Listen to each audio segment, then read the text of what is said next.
In this episode, Scott Peyree reveals that consumers don't even care when LendingTree's AI tell them it's AI. Same drop-off rate as a human agent. Jayme Mendal shares a story of an AI voice agent that heard one ambiguous syllable and immediately started speaking in Spanish. And Dave Blundin puts $150 billion in total insurance commissions into context by comparing it to the price of buying the Dallas Cowboys. This is episode 1 of the AI Voices of Reason podcast.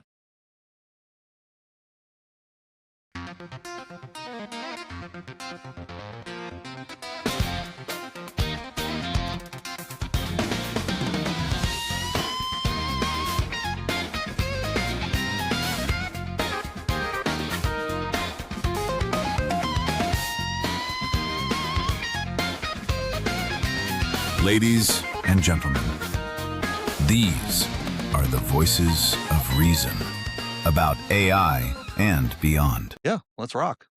You ready? Ready. 3, 2, 1. Welcome to the AI Voices of Reason podcast. I'm your moderator, Sean Fenlon. This is our inaugural episode, so let me take a moment and tell you what this show is and why it exists. Most financial services companies use AI internally to improve their underwriting, detect fraud, optimize pricing, optimize margins, and that AI benefits the business, but the consumer never sees it. The consumer never really interacts with it and often never really benefits from it directly. But there are companies that are building AI that the consumer actually experiences, and that consumer-facing AI often takes the form of a voice. And this shift is happening fast, it's happening at scale, and almost nobody is talking about it honestly, about what it means for the consumer and for the business executives. And that's what this show is about.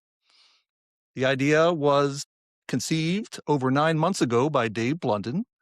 Dave is the founder and chairman of EverQuote, one of the largest insurance marketplaces. He traded on the NASDAQ under the ticker Ever. He's also the founder and head of Link Ventures, a VC fund deeply embedded in the MIT ecosystem at 1 Kendall Square in Cambridge. And Dave co-hosts the wildly popular Moonshots podcast with Peter Diamandis. Wildly popular. That's right. Yeah. He regularly shares the stage and shares the camera with AI tech elite like Elon Musk and Eric Schmidt and Ben Horowitz and countless others. And the numbers behind Dave are staggering. He's founded 23 companies, including DataSage, that had $1 billion exit in 2000. He's still the chairman of EverQuote and Vestmark with over 1,000 employees between them. And through Link Ventures, he's an early investor in breakout AI companies like Liquid AI and Mercor and Blitzy, who we'll even talk about later in the podcast. And Dave has been building neural nets since his days at MIT, long before the rest of the world caught up. That was the late 80s, dude. In his days at MIT, in the late 80s, for emphasis. And on a personal note, look, Dave is the single most successful person I know. And I know a lot of successful people, and a lot of people listening to this podcast have probably heard me say this many times before.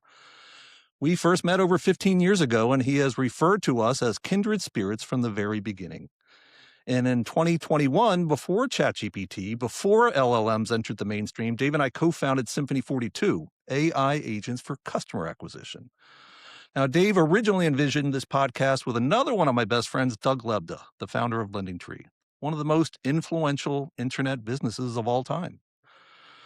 Doug tragically passed away in October last year, and his loss is still felt across our space, and I miss him dearly every day. But Dave's podcast didn't pass away. Dave's podcast idea didn't pass away with Doug. It evolved. And it brought together this group of kindred spirits that I don't think exists anywhere else in the world in a single room. And Scott Peyree is the CEO of LendingTree. Scott founded Quote Wizard and built Quote Wizard into one of the largest insurance distribution companies in the world. And LendingTree acquired Quote Wizard in 2018. When Doug passed, Scott stepped up to lead the company. Symphony 42 worked closely with LendingTree, building early AI voice agent prototypes, so I've had front row seats to see how Scott thinks about AI and how he believes LendingTree's consumer-first brand is uniquely positioned to bring AI directly to consumers. And a few weeks ago on LendingTree's earnings call, Scott told investors that AI voice in their call center has driven more than $10 million in quarterly revenue growth. with only a few $100,000 in incremental costs. Amazing. It does actually work. Amazing. Jayme Mendal is the CEO of EverQuote, also a Symphony 42 customer. Under Jayme's leadership, EverQuote grew revenue 38% in 2025 to nearly $700 million while integrating AI deeper into their operations. And that's also amazing. A month ago, Jayme told analysts that EverQuote intends to, and I'm quoting here, lead insurance distribution into a more AI native future. And what makes this panel extraordinary is something you really can't simulate. Both Scott and Jayme succeeded legendary founders as CEO of publicly traded companies after the sudden, tragic, unexpected death of those founders. Doug, who I mentioned at LendingTree, and Seth at EverQuote in 2020, another one of my best friends. Me too. That shared experience gives them a perspective on leadership and responsibility that shapes everything that they do, including how they think about AI. So, 4 people. Hey, you want to hear something weird, Sean? So you and I have been besties for over 15 years, like you said. And Jayme, I see you literally every week. But I knew Scott a decade before I met either of you guys. Back when he was running the incredibly ballsy named World-Class Strategy. Coolest thing ever. Dave, that's what you name a company when you're not exactly sure what you want to do when you start the company. We do everything. How old were you at the time? Like 22 oh boy, or something? I was young, maybe 21, probably about a year out of college. So it was really just, I came out of college when the .com bust was just starting to happen. So, I was working for a custom web development shop, and that imploded. And so, my brother and I started that business out of our apartments. It's funny. A lot of people are underappreciating the AI revolution right now, but people who lived through the .com era, like if you could relive your life and you were around in sort of 97, 98, 99, you could get so much done. And no matter what you did with your 20 years after that, you wish you had done more during just those 3 years. Yeah. And so it's incredible. I think we started Course Advisor, which worked with you in I think 2005. Mm-hmm. And got liquid like within 2 years. And then things really quieted down between 2010 and the AI revolution. And now it's like orders of magnitude bigger than we've ever seen in our lives. But it's so cool that you actually had a kind of early 20s entrepreneurial success story during that last wave. Yeah, I mean that was, like you said, that was a wild time back then. That initial, it was almost the wave really happened after kind of the .com bust happened, when the core internet technology and high speed internet was really out there, and it was a fun ride. Like you said, a lot of us, we look back on it, we were focused on specific things during that time, and you sit back and like, wow, I had figured out the model if I just replicated it 10 times over in a bunch of different industries, But it was fun times back then. Jayme, were you like in high school then or something? 8th grade? I was in high school. Yeah, I mean 2000. Yeah. It's funny. There are people like me who remember life before Google search. Mm-hmm. Mm-hmm. Jayme, you're probably in that bucket of what are you talking about? Remember, I used to get my AOL discs in the mail, and I was probably the one of the younger people to remember that. Dave, that's my favorite XKCD cartoon of all time is Life Before Google. It's got one stick figure talking to another stick figure. First stick figure says, there's this new topic I've learned about. I want to learn more about it. The other stick figure thinks, thought bubble. That sucks. Yeah. All right. Well, here we are. Voices of Reason. This is the inaugural first 5 or 10 minutes of this journey. So let's get into it, man. Let's have fun. Yeah. Dave, Scott, Jayme, welcome to the inaugural episode of the AI Voices of Reason podcast. We got 4 people. We got 2 publicly traded companies. We got 1 AI startup and a shared belief that this technology should serve the consumer first. And you're listening to 3 officers of publicly traded companies. That's not a disclaimer. That's the point. This is the room where the decisions are actually being made. So, Dave, you conceived this podcast. So what's the question you most want this show to answer for the audience? Well, it's going to evolve over time, but I think right out of the gate, the AI interface on the entire world is going to turn everything upside down. I was born into the QWERTY keyboard on moonshots. Alex Wisner-Gross is reminding us that it goes back to like 1700 something or other. Why would it change after all these millennia or centuries? But I tell you, it's so much more compelling to talk to AI than it is to type to AI. Just in the last, really few months, the knowledge, but also the sweet, soothing, fun to talk to, polite, friendly voice could not be more different than your typical call center rep. And so it's really, really clear that the technology is all there. It's just shocking to me, actually, that it's not already percolating across the world. But, on this podcast, we want to talk about that. But we also want to talk about, like, what's the world going to feel like when half of our day, 3/4 of our day is talking to our AI friends? And are we going to start talking to our real friends like as if they're AIs? And, it's just going to be such a jarring change, and it's all going to happen in the next really, 9 to 12 months. So hopefully the podcast will keep up with it week by week, month by month, just the amount of change just within the interface to the world, and then all the underlying tech and all the other change. And also, with this particular group, I don't know of any podcast that has public company CEOs in it. And, the way this goes out to larger enterprises, it's way, way slow relative to the rate of technological change. And so it's a worthy topic to figure out, week by week, month by month, how is this percolating out? How far behind are the big enterprises? How much farther behind are they getting? How's this all gonna change? I think related to that also, there's a massive amount of job disruption coming. I don't know, Sean, if you want to touch on that or if it's just so painful to talk about, but Not in but it's episode coming, 1. it's happening. So I thought, there are plenty of podcasts out there. There are very few with people in the seat. The courtside seat that Scott and Jayme have is absolutely unique, and I'm really thankful that you guys agreed to come on. I know as public company officers, you got to be really, really careful. So I totally appreciate that. But actually knowing the reality is so important to the listeners. So thank you guys for agreeing to do it. Jayme, what are your thoughts on consumer first AI 2026?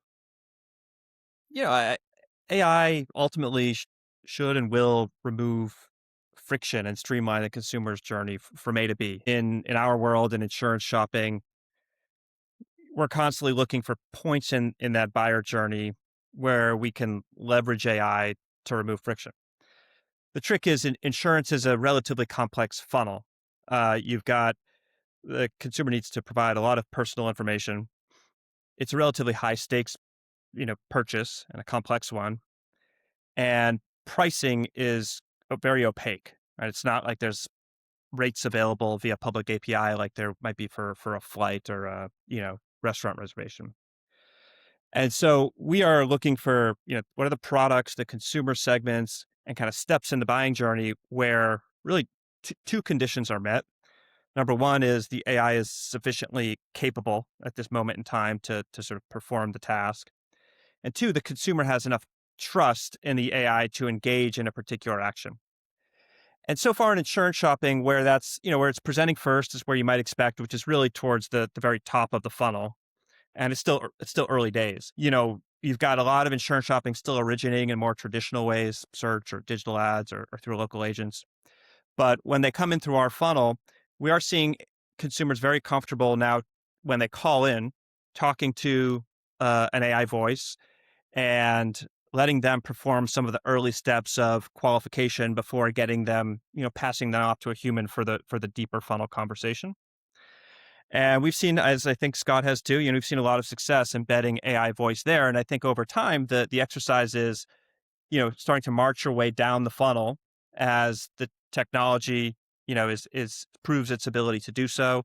And as the consumer gets more comfortable getting deeper into that conversation with the AI. Scott, do you have a similar perspective?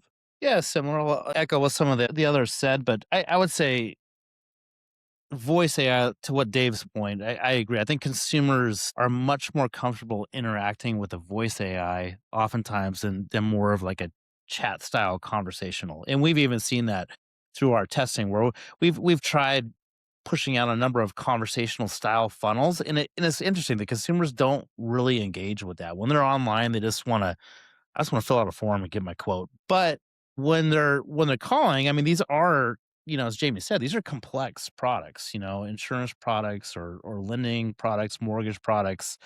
I mean, mortgage is often, people think the home's the biggest purchase they'll ever make. It's actually the mortgage is the biggest purchase they'll ever make. And these are big, complicated financial products.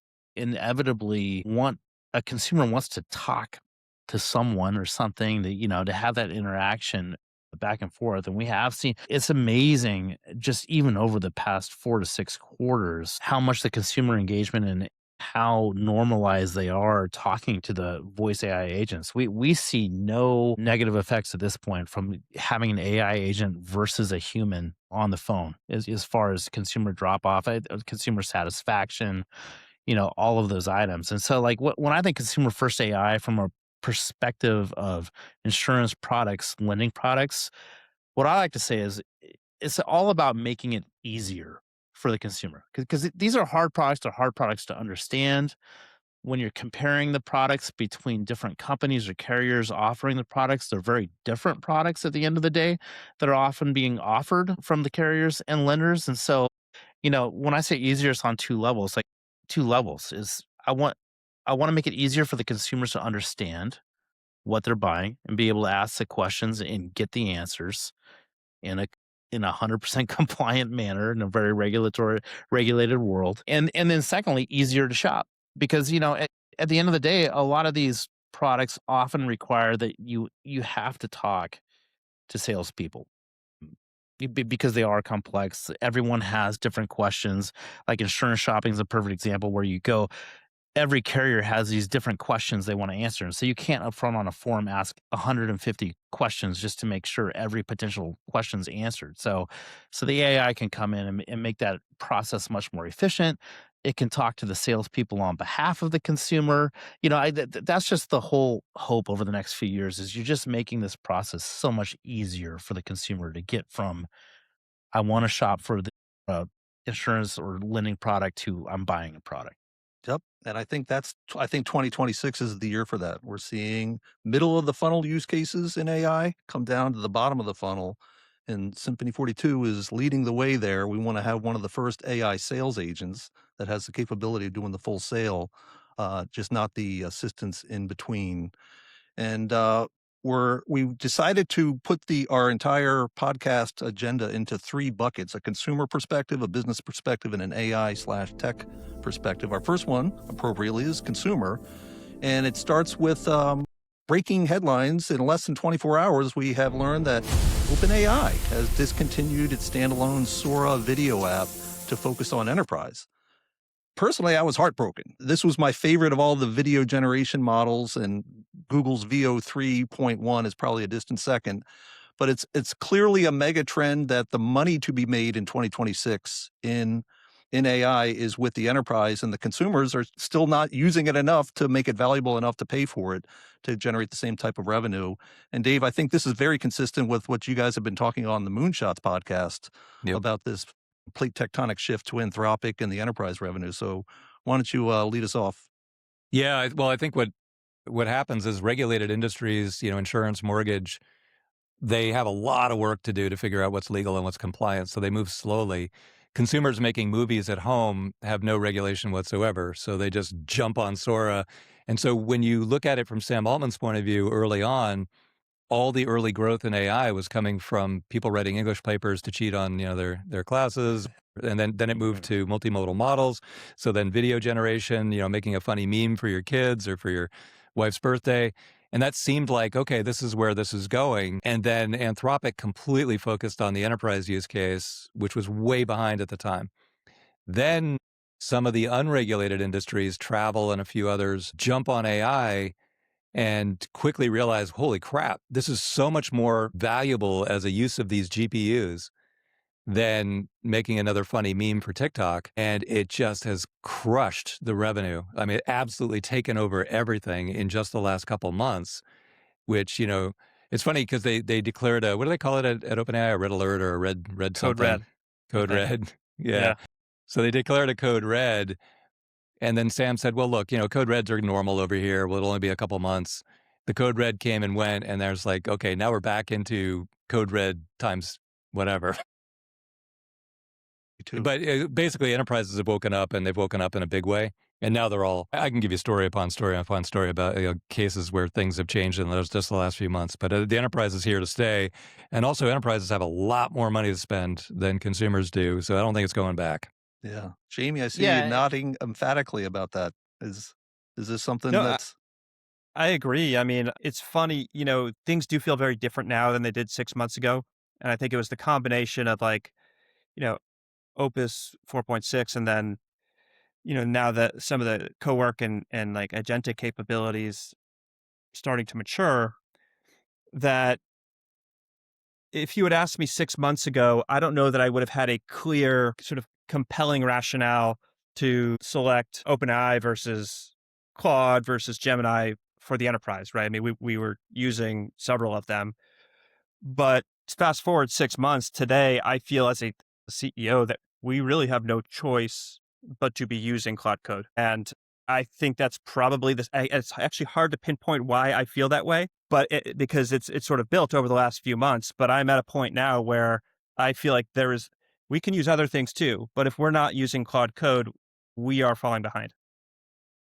And what does that mean? I was just talking to my head of technology earlier today, and the way he worded it was, he's like, you let an engineer go out and drive a Ferrari for a while, and then tell him he's got to go back to the Honda. He doesn't want. He wants to keep driving the Ferrari, and that's kind of what Claude is like. Yeah. It's like, right. But in this world, who knows? 6 months from now, maybe something completely different. Yeah, well, Look, especially Google is a real... Sorry, go ahead, Jayme. Fire away. No, it got to the point. I mean, at EverQuote, it got to the point we have engineers who were just commissioning second machines or going out and buying a laptop until we had an enterprise license. And they were using that. And then, they're coming in saying they were showing us sort of the side-by-side experience. And yeah, it becomes pretty clear pretty quickly that you need to have this. Dave Brainerd, the CTO over at EverQuote, was telling me some of the guys actually have GPU rigs under their desks, which is, I mean, that's next level nutty, right? Like you've got this massive space heater cranking away underneath your feet. But that's how hardcore they were about like, I need Claude Code and now Agent Swarm, Claude Agent Swarm. I need the best of the best. And yeah, like Scott said, it feels very Ferrari-ish. But, Google is a real wild card on this. Google has massive amounts of research budget going on. So like Scott said, another month from now, 2 months from now, the definition of Ferrari is going to be like jet aircraft. So people will keep moving with whatever is the best AI, and it's exponentially changing. Dave, I'm curious for your the perspective earlier on comment that. about Sora, what I would just add in there, I do believe, you look at a consumer usage of Sora, it's cool, creating an image or a video, it's kind of cool, it's funny, but is a typical consumer going to pay $50, $100 a month to do that? Most consumers won't. They'll be like, well, it's not that cool. But enterprise, why it's valuable to enterprise is like, okay, if my design team can increase their production, can 2x their production, 3x, that's worth 10 or 20 grand a month all day long to me, right? So it makes sense why they would want to focus on enterprise. Well, and also, no matter how many GPUs get manufactured, they're short. OpenAI is desperately short on compute. And I don't know, I know how much compute a transformer uses to write code or do a complex business task. I don't know how much compute a video generator takes, but I bet it's a ton. I bet you could write, 1 million lines of code instead of a 5 or 10 minute high def video. And like for society, is that a good trade? Like, I mean, if it's a great video, maybe, but it would have to be pretty exceptional. So, Dave, I'm curious about your perspective. Both Jayme and Scott, in your response, you were mentioning Claude Code as though it's synonymous with the enterprise and the enterprise revenue. Does Anthropic just have an insurmountable head start in code writing agents? And I mean, OpenAI has Codex and Grok and Gemini both claim they can write excellent code, but it's just not playing out in the numbers. What do you see coming in the future? Well, insurmountable is a big word. There's a lot of innovation going on concurrently. I would say that Google has a massive advantage in their TPUs. They don't talk about it much. I don't know, public companies tend to be quiet, you guys would know. And so they don't talk about it much, but it's a huge competitive edge. And if they're quietly self-improving with those TPUs internally, they could come roaring back. I think, OpenAI has an incredible talent pool. It's possible that they come roaring back. But Anthropic, I think, has the head start on self-improvement. Dario is an absolute genius. It's the one entity where the CEO is actually the guy checking in on the code every day, and his wife is doing all the business stuff. That's a new model in business. Maybe that ends up being the winning formula. But I can guarantee all of these guys are self-improving now. So the rate of improvement is astronomical. And so it's almost impossible to predict 30, 60 days in the future. And you don't need to, as a business leader, predict. You just need to be constantly using everything and make sure that you're aware of the constant change. Curious from But the only difficulty I'd add in there is like it is, as a business, there's a level of legal security, compliance protection. You know, you don't want your data and your code heading out in the world. So you do have to integrate these models at the enterprise level. So that does make it a little bit difficult if you can't just jump from one thing to the next, even though we want to be agnostic, right?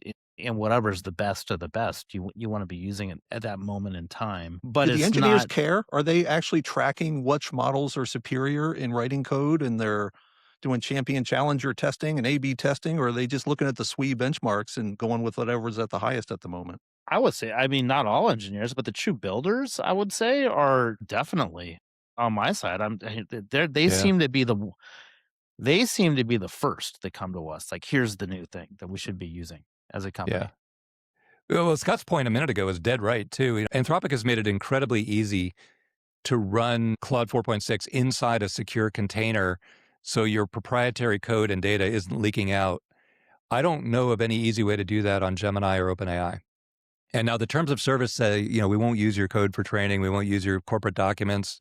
But if you're doing quarterly earnings as a public company like you guys are, and you're trying to write an earnings transcript, like that's got to be secure. So Anthropic makes it really, really easy to use the best of class AI inside a known to be secure environment. You can not go to jail the next day. That's kind of nice. But, to answer Scott's second point there, yeah, the engineers have no problem taking a prompt and trying 5 models in parallel just to generate 50 lines of code. And if something's significantly better, they're going to know in an instant. It's just not a hard thing for them to keep up with. In fact, you can even automate it without disclosing any significant part of your IP. So yes, well, they're keenly aware. I don't think they're champion challenging in a formal way, but they're keenly aware of better code, better plans, better ideas coming back from their AI. Sounds like Anthropic's done a better job of building trusts with the engineers. Yeah, and staying on a very narrow focus too, not getting distracted by, there's so much drama, like, Yeah. Especially when you start doing like, Sora, incredible video generation. But when I was in Riyadh recently, and they're very concerned about like U.S. cultural values, just whole hog percolating across the country, video is particularly toxic in that mode, right? Like bikini dancing or whatever, it's just not culturally a fit. And so you've got all that drama to deal with too when you're in the consumer world that you just don't have to deal with when you're in the enterprise, or at least not as much in the enterprise world.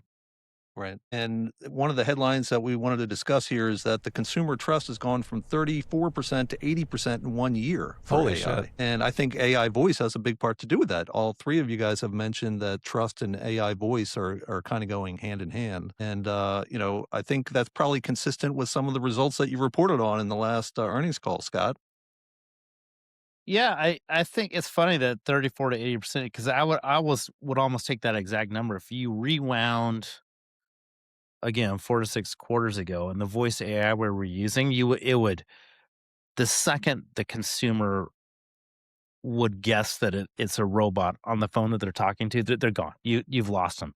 And that has completely changed. And I think it's just it's better, it's more conversational. We even when the consumers call in to us, we even prompt them and tell them, I don't know the exact wording, but it's like, hey, this is an AI agent or a digital agent. They like self-pronounce that they're AI, and the consumers don't care. We see the same. It's about a 10% drop off that we see, which is the exact same as if a human answers the phone. So I mean that's been a dramatic change just over the past year.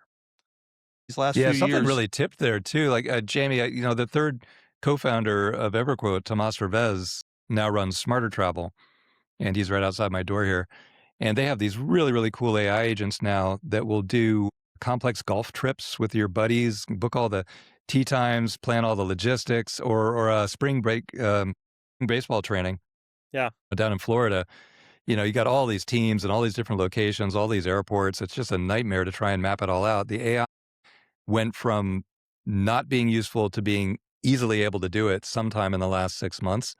And so I think the consumers have caught on to, like, if I tried to talk to AI to do a complex insurance transaction 6 months ago, you're just like, come on, just give me a human being. Like, what the hell are you talking about? It's completely inverted now.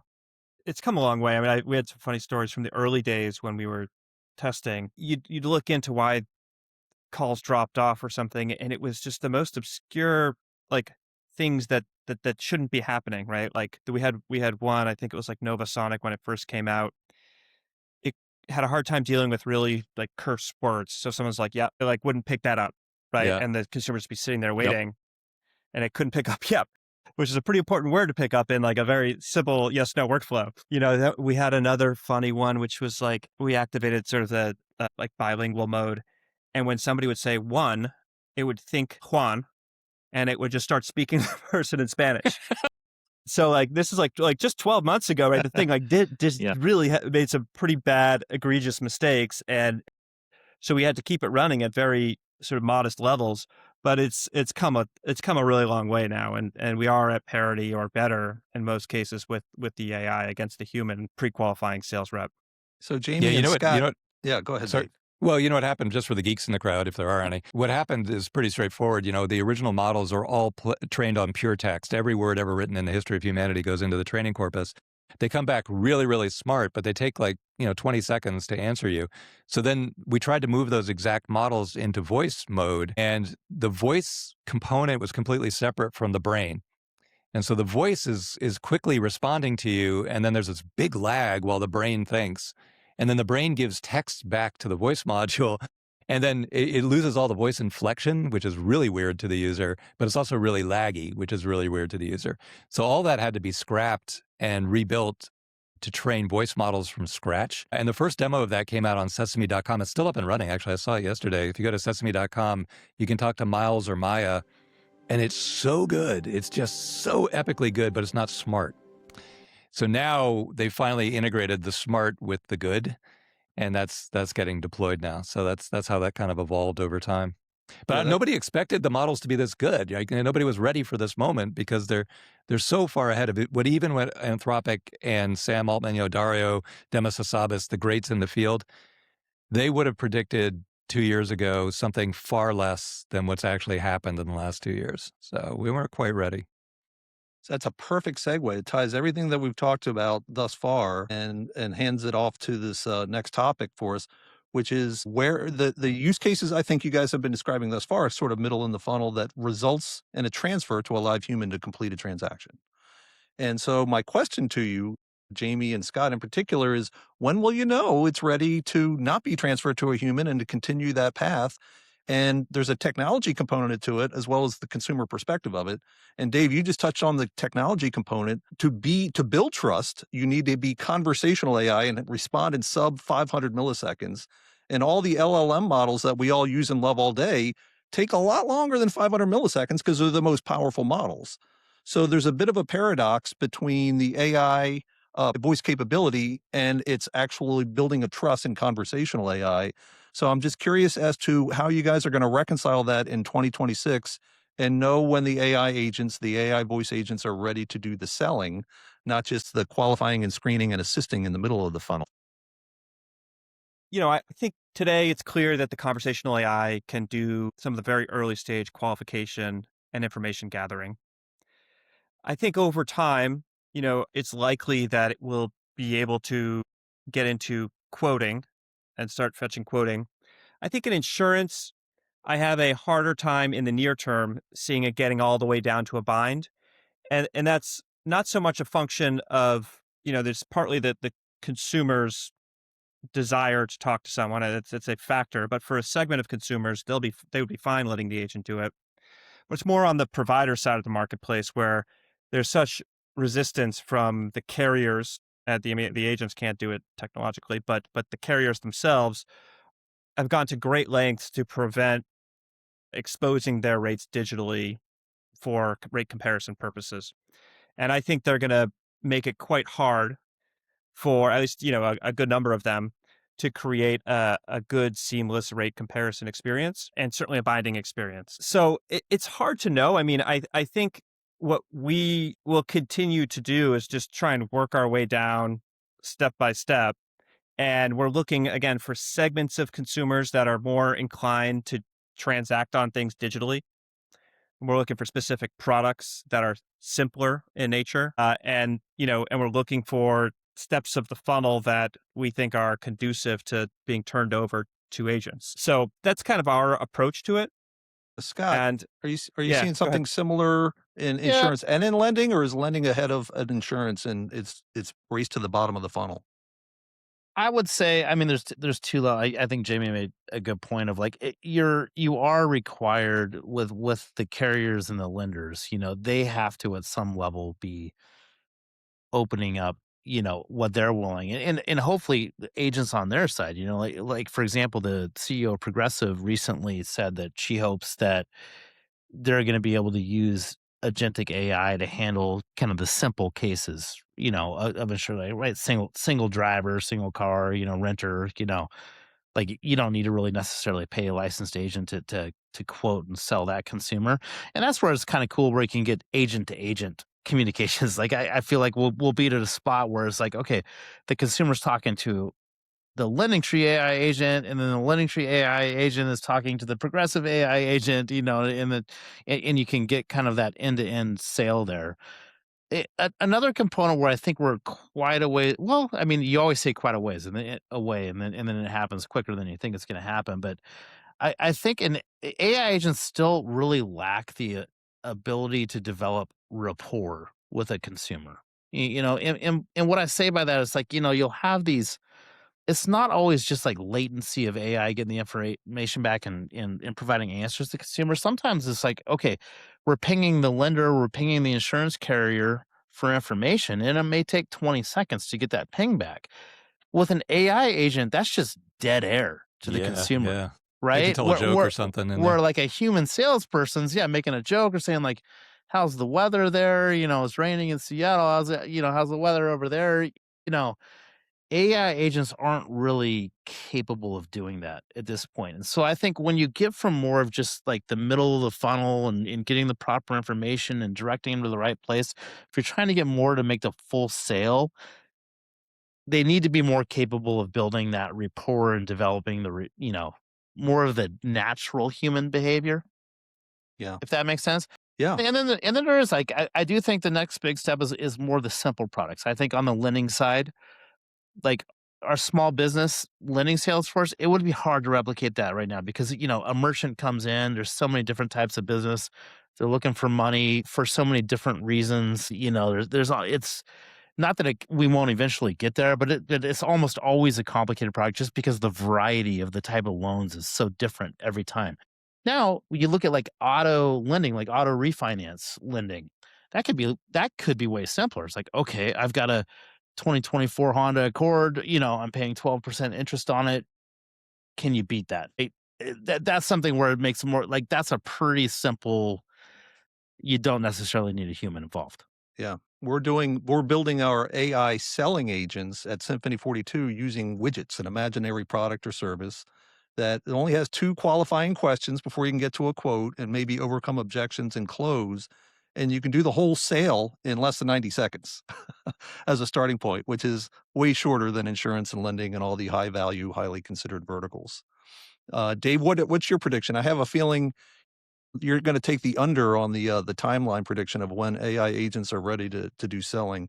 Well, it's interesting. In a couple of weeks, I'm going to have dinner over at Jim Stone's house. He's the founder, owner of Plymouth Rock Insurance. And Jayme, you've been there before. We have these science dinners at his house about 4 times a year.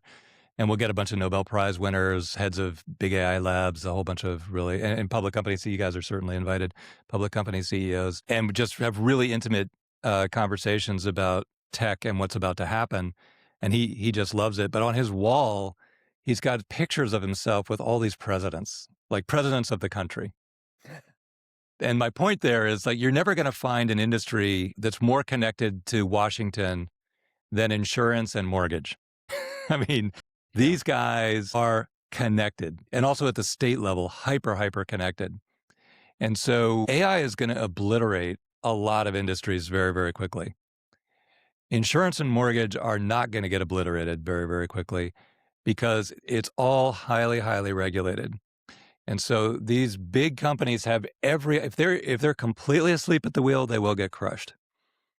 But they have every opportunity to ride the AI wave if they get moving. And like Jayme said, they fought the internet brutally, like in a stupid, stupid way. Like, we're going to hyper protect all of our pricing data from the internet. It'll never be available through the internet. It's like, well, that's what opened the door for Lemonade to become a real significant company now. And these other, Hippo and Root and all these other internet first insurance companies are really pretty big now. You just open the door for them.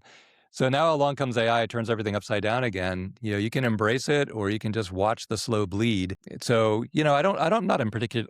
I think Jayme is exactly right. I think Scott's exactly right. They're not going to switch overnight because they don't know how to switch overnight. But I also think the ones that embrace it, the AI is clearly going to way outsell any human being within a year. And it'll easily fill in, like the 20-second lag right now where you tell a joke and you talk about the weather in Seattle. Yeah, it doesn't do that right now because it was trained on internet text. But will some brilliant AI person fill in that gap within a year? Yes, of course, easily. It's actually really interesting to me that as AI gets new capabilities, it's kind of tracing through what's hard and what's easy in history. It turns out high math, like genius level math, is pretty easy. But telling a good joke, very, very hard, it turns out. I don't think I'm very good at it myself, but I'm a human. Good jokes. But it will. It absolutely will. Well, let's shift from let's shift from the consumer perspective to the business perspective. And Scott, I mentioned during the intro about 10 million in quarterly revenue growth from AI voice over 6 quarters, which is amazing.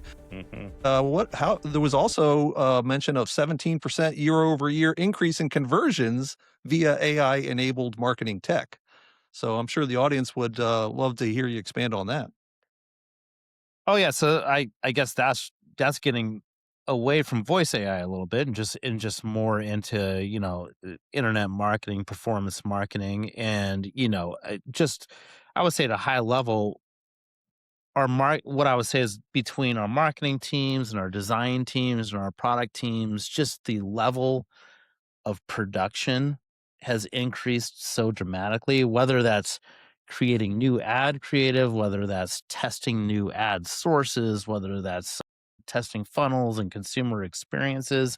And so what that just translates, you can take a similar sized team and just get so much more done with the same team. So then that just has translated in a number of areas for us and different areas where we advertise, where we've just been able to expand our exposure quite a bit just because we're, what might have been a previous like 4 to 6 week test, you can get done in days now. It's almost amazing how AI can come up with results.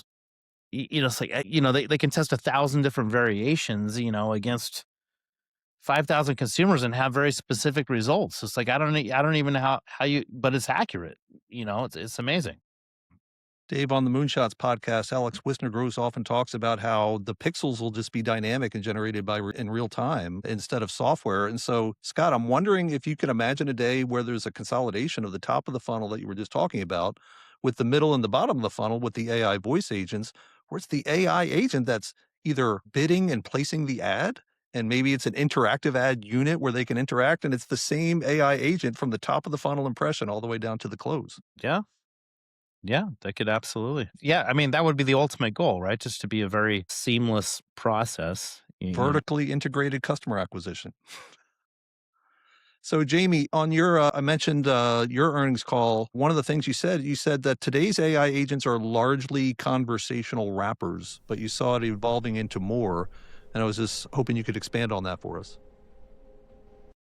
Yeah, I think I was probably referring to some of the apps that are out there in like a ChatGPT, where today there are certain apps that are being developed that are native to ChatGPT. They allow someone to go and enter a few data points about themselves, but then it basically spits them back out to a traditional digital web experience to complete the process. So that's what I would characterize as sort of a wrapper, right? It's like It's not really changing the experience in a material way. I think what's a lot more interesting to, start to think about is taking someone further down the funnel, whether it be voice or conversationally. And I think that's probably coming in the near future. But then thinking through to the final destination, to Scott's point, which is this sort of agent to agent transaction in the future. And if a company like Progressive were to enable something like that, even if it's just for, like I've always said, it's going to start happening for very sort of narrow segments of the market that are probably the simplest transactions out there. But that's where I think you start to see a more material change in how AI is changing the buying experience. I think thus far it's been relatively incremental, which is fine and good, and it'll continue to advance that way at the pace the technology permits. But I think as you start to see some structural changes in the market, and specifically the way that the carriers will or won't expose their pricing to the market and the ability to connect and see rates and find policies, I think that's where you'd see a more material sort of change in how things are purchased. And during the call, you mentioned EBITDA was up 62%, which is amazing. Yeah, Just good. wondering, do you attribute that to any of the AI in any segment of the funnel? For sure. I mean, for us, we've got AI playing a role in most steps of our funnel. We talk a lot about our AI bidding technology. So a lot of our bidding for traffic in a performance marketing context is managed by AI. A lot of the site experience is updated dynamically using AI. And then we've talked a little bit about, as you work your way down through the funnel, some of the voice agents now being more AI. So yeah, we've got it embedded throughout, and it's sort of working its way down. That's great. Well, I'm gonna blame Bank of America on this one so that I can give my two publicly traded CEOs some cover here. But they did some research and they say 15 billion in insurance commissions is at risk from just six carriers. And so their conclusion from this research report was that low complexity policies, let's start there. Low complexity policies, human agents add very little value. And AI is not just a cost saver, but an increaser of conversion rates. And I believe they're talking eventually about getting all the way down to the bottom of the funnel, which a lift at the bottom of the funnel obviously has the most leverage out of all the funnel marketing metrics. Well, I think people may be underestimating the cultural revolution that's coming imminently too, where when the internet came along, if I'm a big carrier, I've been in business for 100 years, predating the American Revolution in some cases. Oh, here's the internet. I wish this didn't exist. I like my recurring revenue that we've had for way too long. But the internet's here. And a few years later, consumers are like, look, if I can't interact with you through the internet, I'm going to find another carrier. This is not like you're literally sending papers to my home and I'm filling them out with a pen. This doesn't exist in the world anymore. Like, okay, so the internet came over the course of we lived it, Scott, right? Like Hmm. 15 years, it percolated. This is percolating in like 2 years. But if I'm in, 2 years from today, I'm in the back of my self-driving car and I'm still interacting with my insurance carrier through legacy form fills, I'm going to be like, everything in my life is getting seamless with AI. I'm not going to abide by some subset that's torturing me every day. This also has to map to my AI world. And so the pressure for the consumer is going to be huge to get AI'd. So right now, when you roll out an AI call center, the consumer reaction is 80% love, 20% no, give me a person. That's going to completely invert within a year or two, or completely sweep the table within a year or two. Where like, I'm so used to talking to hyper intelligent AIs that give me the right answer instantaneously, or better yet, just do it for me. And so that'll become the expectation, certainly within 2 years. Yeah, and as in the companies like ours, like Jamie's and mine, we'll eventually have these AI agents that are always just kind of shopping in the background on Yeah. behalf of the consumer. So, right, the consumer doesn't even really need to actively shop for insurance. It's just kind of like the AI is reaching out when it's time to switch insurance or switch your coverage. I do believe it's going to go that way. I like the 16 billion in commissions that Bank of America talked about. I mean, Jamie? What is in the insurance world? Something like 150 billion in Yeah, commissions they about pay. 150 billion of Yeah, it's so distribution spend. And it goes back to, what the CEO of Progressive was saying a few weeks back. And I totally get it. So they're like, why are we paying all of these billions of dollars out, to just order takers, essentially, for a lot of this stuff, when just an AI voice agent can just handle a lot of these sales. And I mean, so I do think that will be a pretty significant change. You get down to, you said, like Dave, like you said, like these insurance companies and these mortgage companies, they've got a lot of influence in, Washington. And that's another angle where, it's almost like forcing human licensed people to close the sales can almost be a job saving program at some level. And that may exist at some level over the next few years. We're trying to, save some of these legacy jobs to help people make income. But at the end of the day, it is a lot of these scenarios. It's just like, why wouldn't it just be the LendingTree agent just working with these carrier agents and, Right. Yeah, for the let me majority put of Scott and cases? Jamie's numbers in context too, because a lot of people don't really like assimilate big numbers like that very easily. But $150 billion of agent commissions within an even much bigger industry every single year. Very often, young entrepreneurs will bring a business plan into Link Studio, and they'll say, "Hey, really want to work in sports, or I really want to work in apartment search. I really want to work in."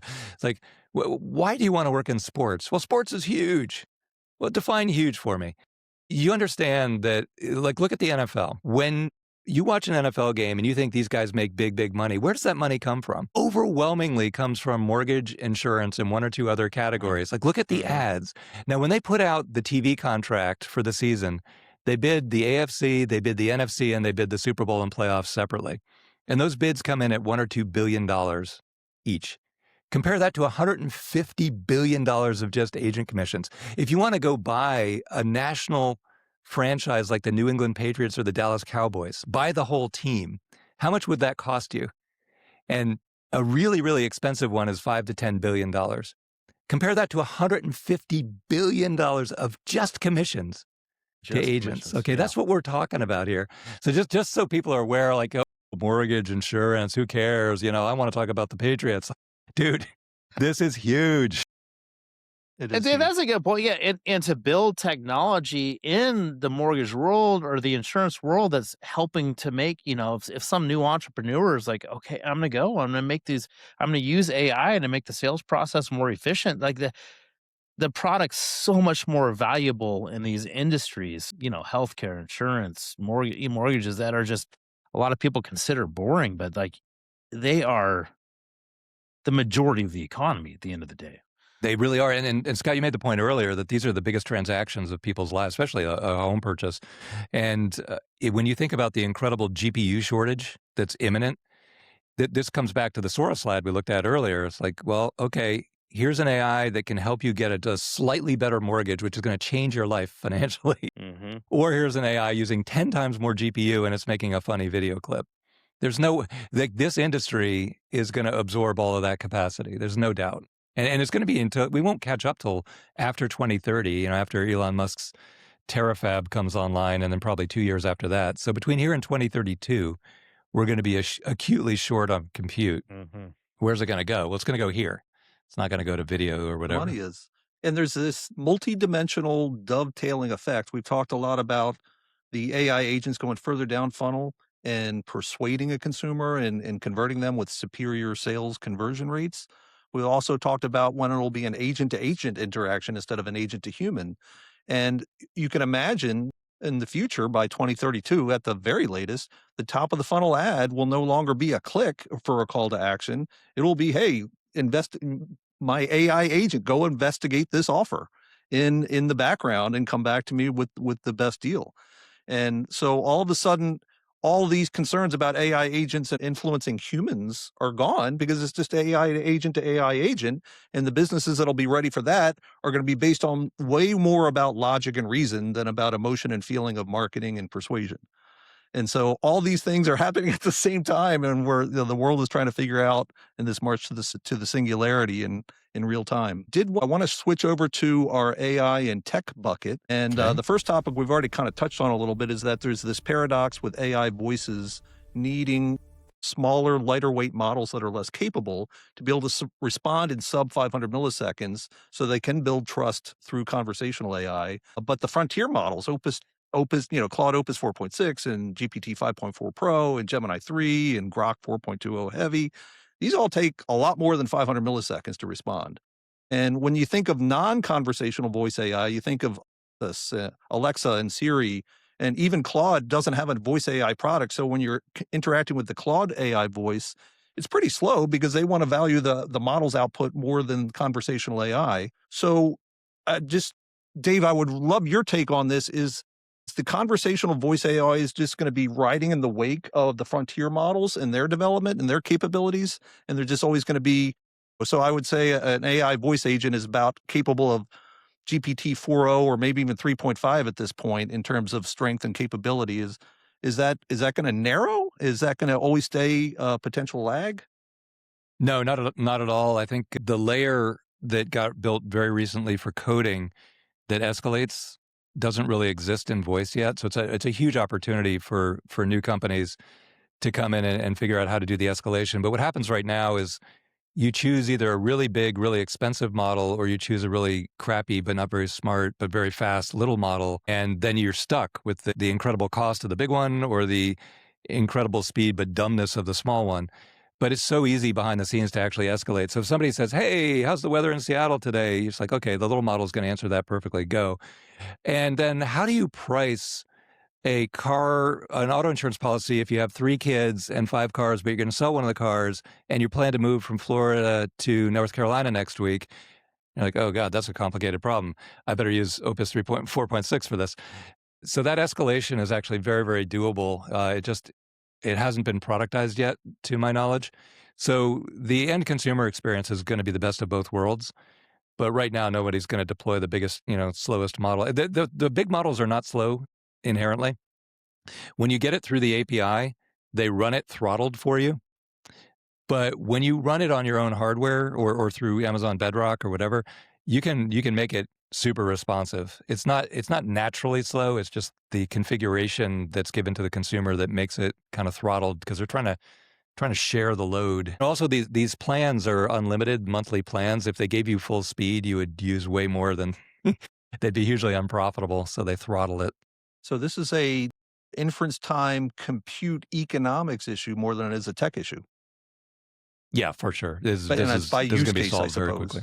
And it seems as though Anthropic said, hey, we're not consumer facing, so we don't need conversational AI. So let's just put on a good AI voice model wrapper, and however long it takes to respond, it takes. But it's going to be the superior model output, and they're not having to worry about the speed and the conversational nature. One thing you didn't put on the slide here too is the best of class Chinese models, the open source ones, are just as good or very, very close, within 1%. No one's sure if they can trust them though. But you can run those on your own hardware at absolute max speed if you want to. And you could also run those just as a background checker, if you wanted to. We just haven't gotten to it yet, but it's very solvable. Yeah. Jayme, do you have any perspective on this model speed for conversational AI versus model power for slower responding AI and the economics underpinning of it all? Yeah, I mean, you've got this evergreen sort of trade-off between latency, quality, and cost. And in a live sales funnel like ours, where we're deploying conversational AI, every point of conversion matters a lot. So our experience through this has been to really test a lot of different configurations. We have speech to speech running. We have modular platforms that take speech to text through the LLM back to speech. We work with an outside managed vendor that does the whole stack, and we're constantly sort of benchmarking all these things against each other. And the models keep improving, right? So there was a point in time where speech to speech actually, speech to text lagged substantially, and now they've addressed a ton of the latency in that. So you see the different approaches. We've got kind of like our human control, and then we've got these test legs that are constantly running against the control, and you see it's just a bit of a horse race as the models improve and as the underlying technology improves. Scott, you seeing something similar? I mean, I'll just start with and I don't, Jayme or myself, none of us are going to talk specifically about, but not all models and vendors are the same in the same qualities, and it takes some testing to find who's better than others. I would also say is just, from the latency standpoint, like if you're really good at, if you have a good model you're using and you're really good at training it, the more specific you can get it with the training, the better and better it is at the latency. Like, sometimes we found, you start in the early days and it's like every, interaction with the consumer, it's like trying to think of every single angle, and and then it takes time to get back, and then you just, as you train, you get more specific and more specific and teach it how to narrow down its reasoning as it goes through, and it just gets better and better. So it's just, I would say if companies are doing this, they've got to commit time and people to properly train the platforms to work. It's really like, yeah, you can't just go in just thinking you're just purely plug and play and it's just going to figure it out all out on its own. Now, that said, the training is getting easier and easier. Back not too long ago, you would need, developers to do a lot of the training. Now it's just, anyone can do it. Yeah. So that's getting nicer too. Well, speaking of that, I'm going to switch here to the slide that we have on Blitzy, who just scored a record 66.5% on SWE-Bench benchmark testing. And Dave, that's remarkable. They are a Link Ventures portfolio company, and you invested in them early on. And this is a nice segue from where we're going from, because there's no speed or duration part of this benchmark calculation. So as long as there's a limit to the number of turns, but however long it takes, it takes. And so this is the most powerful model, as best we can tell from this benchmark. And how are you seeing that at the bleeding edge as an investor in Blitzy, with these models becoming just superhuman if you give them enough duration to be able to do what they can do? Well, the core point behind Blitzy here is that this layer on top of the foundation models that chooses the perfect model for the perfect job is an incredibly defensible place to be within vertical use cases. So here it's within coding. It also applies within biotech, applies within mortgage, applies within insurance, applies, whatever, any place you have proprietary data and you can layer in routing intelligence on top of the foundation models, you've got a really, really good position. A lot of people, well, just I'll give you a quick backstory on Blitzy. So Blitzy's right here in our office. They're growing like the Borg across our office space. It's incredible. Super high energy culture, really, really fun people. Every day I walk in here, there are 3 people that are brand new, like every single day. So it's really, really fun to watch them just take off. And they decided, a lot of our companies moved to Silicon Valley to be in the epicenter of AI, or actually to San Francisco these days. They decided to stay here because the talent pool in Boston is so deep and they need a lot of talent. And so that's working really, really well for them. So it's a really cool company. But I wanted to throw it out there for the listeners to track as a case study, because to the extent it keeps growing and the valuation keeps going up and it keeps making new announcements, that should really reinforce for anyone listening that there is a positioning on top of these foundation models that's incredibly valuable and incredibly sustainable. And so they're kind of the bellwether and the poster child, because a lot of people that I meet, entrepreneurs, CEOs, are frozen. And they're frozen because of this flawed logic. If the AI is self-improving and Anthropic, Google, OpenAI, and the Chinese and 1 or 2 others are competing, isn't one company going to run the entire world? Because this thing is feeding back on itself and improving and becoming basically a workforce of hundreds of billions of people that all have 200 IQs.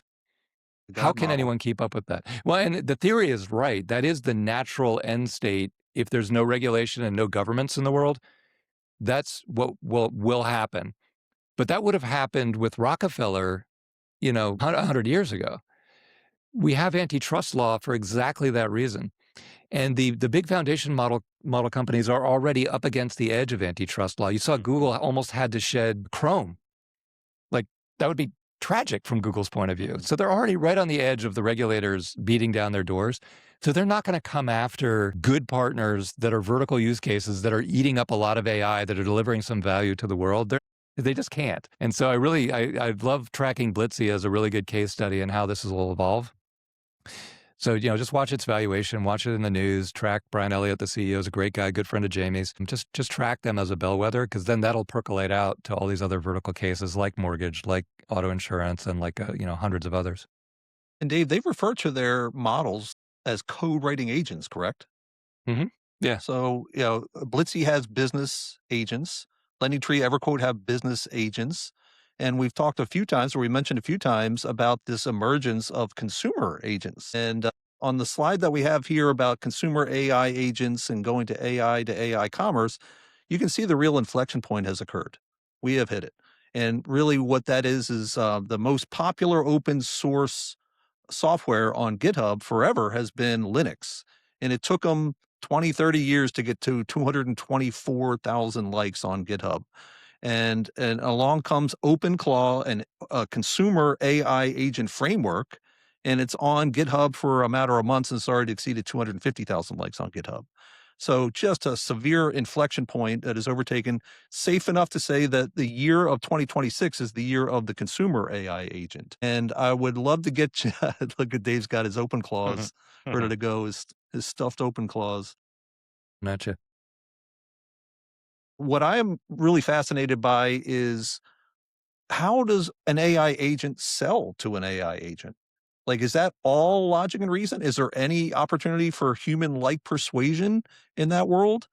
So let me start with you, Dave. You're kind of the tip of the spear in what's coming right around the corner. So what are you seeing in this inevitable evolution from AI agents interacting with consumers to AI agents interacting with other consumer AI agents? Yeah, let me give you a meta answer, first of all, high level, and then get the guys' thoughts. On the Moonshots podcast, Alex is very focused on year 2030 to infinity.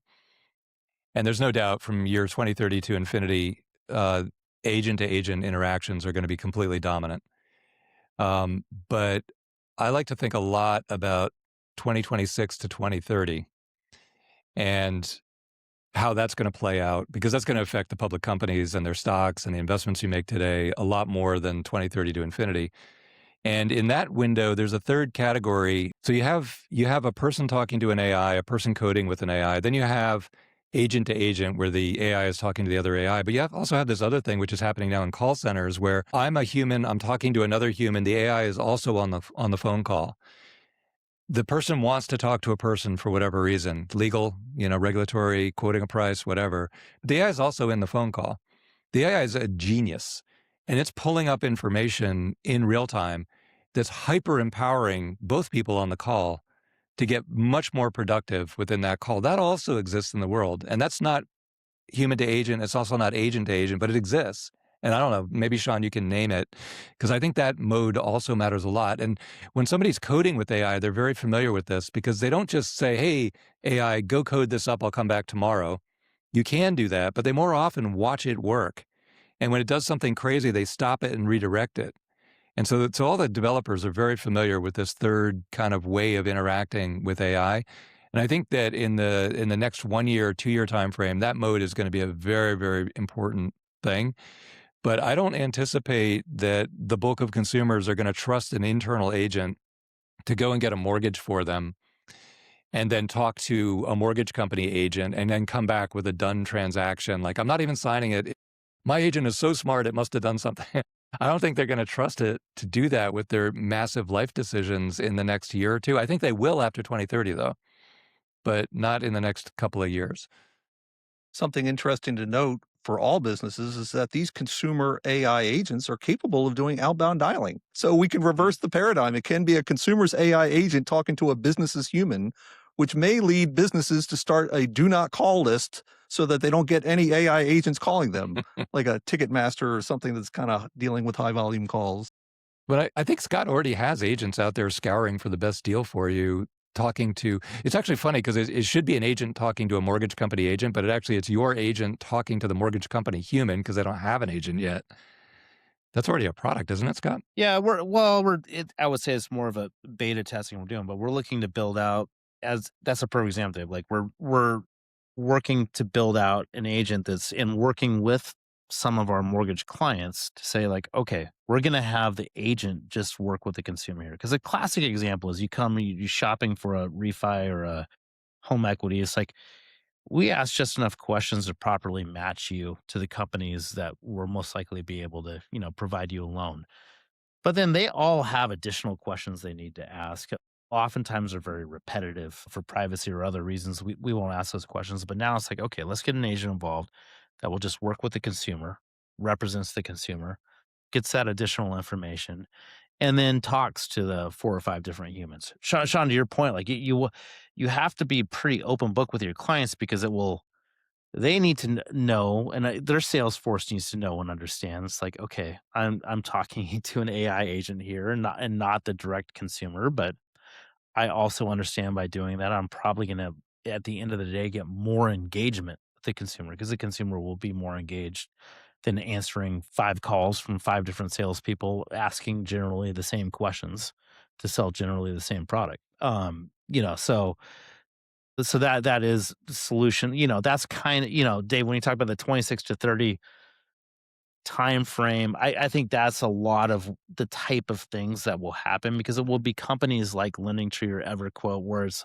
we already have these deep integrations with these very large and sometimes slow moving clients of ours that sell the end products that the consumers get. And it's going to be a matter of, a few, like just moving as fast as the big providers of the products are willing to move for a period of time. And I think we will be able to provide a lot of value in that middle of like connecting to the consumer and taking those steps forward before you're I mean, it's hard. I feel like it's companies like ours at the end of the day that will have a bunch of deep integrations with lenders and carriers. And because you need to get into their back end quoting systems and actuarial tables. It's hard for me to sit here today and imagine an insurance carrier just allowing 10 million different consumer agents to access their systems. Maybe in the 2032 timeframe, but I hope I the AI founders and entrepreneurs are listening and seeing just the enormous opportunity here.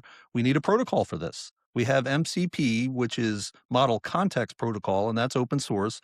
Google recently released an agent-to-agent protocol, but that's primarily for e-commerce. It's not for high-value, highly considered products and services like insurance and lending. And so there's a wide open white space here for the founders and AI entrepreneurs out there to develop a protocol for this so that the AI agents on both sides of the equation are plug and play. So with that, I think we should go to our last step, which we're modeling from the Moonshots platform, the Moonshots podcast, and doing a lightning round. Are you guys game for just a one quick question to go around real quick? So Yeah, since what's the exact format, Sean? So we have like one line answers, or how's it no, work? it's just one question, and just give us your lightning round answer to the one question. And since it's basic, since it's in our inaugural episode here. So Dave, we'll start with you. AI Voices of Reason exists because The podcast itself exists because the rate of change is like nothing we've ever seen before, and the demand for people to know what the hell is going on is like nothing I've ever seen. The number of credible people who can actually speak to it is tiny. And so everybody who knows something useful should be podcasting. And the listeners overwhelmingly appreciate it, but also their AIs can rip through the transcripts and give them good advice. I love the idea that we unleash as much real, true, actionable courtside seat knowledge as possible through this medium. yeah, Jayme, why don't you follow on? The AI Voices of Reason Yeah. exists because Yeah, I largely echo Dave's sentiment. I think as I consume a lot of information about AI, and typically you've got a lot of information that lives at one of two ends of the spectrum. You've got people who work in startup land who will benefit from being completely unencumbered by existing infrastructure and customers and in some cases regulation and things like that. The other end of the spectrum, you've got the frontier models and people commentating on what's happening on the frontier. But these are people who are largely commentators about what's going on. But 99% of I think viewers live somewhere in the middle. It's the people who are inside of companies that have existing customers, existing infrastructure, and are just trying to kind of advance the ball at the fastest rate possible, given some of the realities of living within an established business. And so I think it's helpful to talk to Scott and people like Scott, and hopefully provide some value to others in the process. Perfect. And Scott, AI Voices of Reason. Because we all like hanging out with each other. Yeah, there you go. Say more stuff like that. I would like to say it exists because we want to discuss the practical application of voice AI in the real world. Because I think there's a lot of podcasts out there that will be much more tech oriented, or like, what's the new technology and how does it compare, to the other technology, which is obviously we hit on a lot of that here. But then sometimes, as Jayme was saying earlier, it's like integrating these new AI technologies into businesses that are established and exist, and they have different people with different incentives at the end, and so it's a rapidly moving world. But I think we as a group can come out, from the perspective of a few different industries, and really communicate, okay, this is how, as leading bleeding edge companies trying to push the envelope forward here, like this is how it's being effective today and tomorrow. That's perfect. That's perfect. It's the perfect way to wrap and sum this up. It's been an absolute honor and pleasure to be with you three gentlemen and spend this time. And looking Likewise. forward to the next one. And everybody can stay up to speed on the AI Voices of Reason podcast at voicesofreason.ai. And until the next All time. right. Thanks, John. for hosting, Sean. Thanks. Awesome. Good to see you guys.